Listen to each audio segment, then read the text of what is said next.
Hi, my name's Wes and Adel, National Workplace Relations Manager with HR Assured, and I'm joined today by Adel Granada, Senior Workplace Relations Consultant. Adel, thanks for joining us. Thanks, Wes.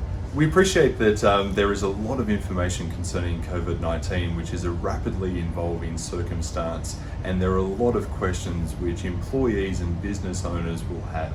So we're joined by Adel today to address the main concerns and questions which we're seeing arising from business owners. So Adel, what's the latest information in terms of COVID-19? Sure. So as I'm sure many of our clients and the public at large is aware, over the course of the weekend the government changed their advice so that any person arriving into Australia, so from overseas or international travel, is required to self-isolate for a period of 14 days. It's also a requirement that any person who's been in close contact with a confirmed case of COVID-19 is required to self-isolate for 14 days. So that's changed substantially from last week when we were just looking at high-risk countries. It's now any international travel. Okay, so the period of self-isolation, talk me through that. Is that a period of paid leave or unpaid leave? Under Australia's Fair Work Act, there is no specific circumstance which deals with infectious diseases and I guess the potential for exposure. So the self-isolation period in and of itself is not a period of paid leave entitlement unless an employee is actually unfit for work due to a personal illness or injury. So in ordinary circumstances it's unpaid unless the employee develops an illness. Okay. So there's a clear distinction between a period of self-isolation and someone's not exhibiting signs of illness versus someone that is unwell and unfit to attend work due to illness or injury. That's right. So if an employee is unfit to attend work due to a personal illness or injury, then our full-time and part-time employees are entitled to paid personal leave under the Fair Work Act. But if they're otherwise well, then, and just in self-isolation based on the government's directive or perhaps as a precautionary measure on their own accord, then that period of absence is unpaid leave. In saying that though, it is open to employers to agree on alternative arrangements with their staff. So some options for that might be working from home arrangements or periods of paid annual leave or long service leave if it's available. Okay. What happens in the circumstance where someone's exhausted their paid personal carers leave allocation? So for full-time or part-time employees exhausted their paid personal leave allocation, they then go into unpaid personal leave. However, it's open to an employer to agree with an employee to take or use another leave entitlement, such as annual leave in those circumstances. Okay. Is it the situation the same where an employee is unable to attend work due to care responsibilities for a member of their household or family? So if an employee has to provide care or support to a member of their immediate family or household, then there's an entitlement to carers leave in those circumstances. That's paid for full-time and part-time employees, but unpaid for casual staff. Okay. There's been some speculation recently concerning the possibility of schools and daycares being forced to close for a temporary period.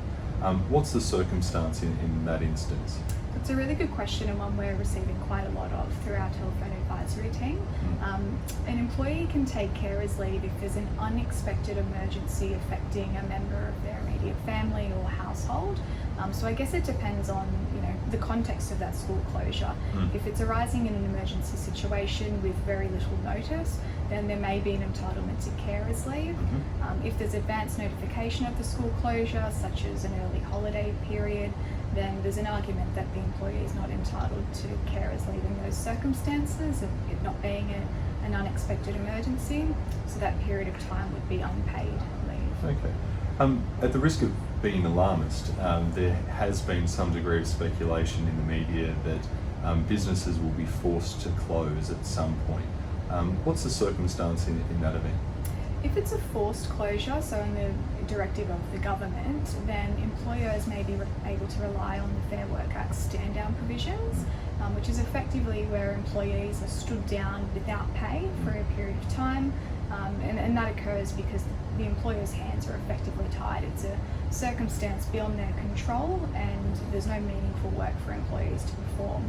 I mean, if that has to happen, I think consultation with our staff is really, really important, and as part of that process we find that employees may be willing to agree to take some of their annual leave, perhaps to minimise the financial impact that it would be having on them. Okay, sure. So what in the circumstance that there isn't a forced closure, but businesses elect to close for whatever reason? Is that different? It would be different. In those circumstances, you wouldn't be able to rely on the unpaid stand-down provisions because it's a choice of the business or choice of the employer. And whilst we understand the situation is unprecedented and having some quite significant effects on employers generally, there isn't the ability to stand people down without pay or force people to take unpaid leave. In those circumstances, we need to consult with our employees and try to take steps to mitigate the impact that might have.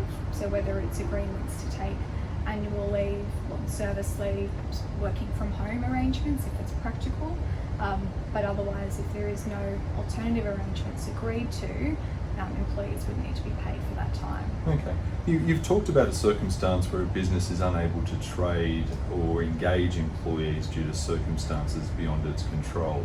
I imagine that would be different, however, where a business is unfortunately experiencing a downturn in consumer demand as a result of the COVID-19 outbreak. Talk me through that. So if that's a situation, which I appreciate would be happening for a number of businesses out there, then we'd need to, under many of modern awards and enterprise agreements, consult with staff in relation to those changes because that's likely to have significant impact on the workforce. Businesses might be looking at redundancies or also cutting of hours. For casual staff, the situation is much easier because casuals are rostered and provided work in accordance with the operational requirements. So if there is no work for casuals to perform, then we can kind of stop offering them shifts in that regard. But for full-time and part-time employees who have contracted hours, an employer is not able to make any changes to their terms and conditions of employment without their agreement. So you'd be entering a period of consultation with staff to either affect redundancies within the business or agree on alternative arrangements for work. So really then, if I understand it correctly, where a business is experiencing difficulty with trade, as many will in this current environment, the key is timely, proactive, early consultation with employees. That's right. Okay. I imagine there's going to be, as this outbreak develops, a wealth of information which is coming through. How do clients keep abreast of that information? Well, there's a number of resources and a number of key government bodies that we should obviously be keeping up to date with. So the Department of Health, Australian Government Department of Health is one of them. Their COVID-19 health alert contains up-to-date information in relation to the current status of self-isolation requirements, what self-isolation means, and what are the obligations in particular industries and professions in relation to COVID-19. So that's going to be a primary resource. For many of our HR Assured clients, we've developed a resource pack of information, including frequently asked questions in relation to COVID-19, template letters and policies for situations arising in these circumstances. So there is a wealth of information out there, but our HR Assured clients obviously have the benefit of being able to rely on the telephone advisory team and the resources through the HR team. Great. Adel, well, thank you very much for your time. As I'm sure everyone will be concerned with matters arising from COVID-19, it's important to stay informed of the latest information and to have timely discussions with your employees, and please refer to the HR Assured website for further information. Adel, thank you. Thank you.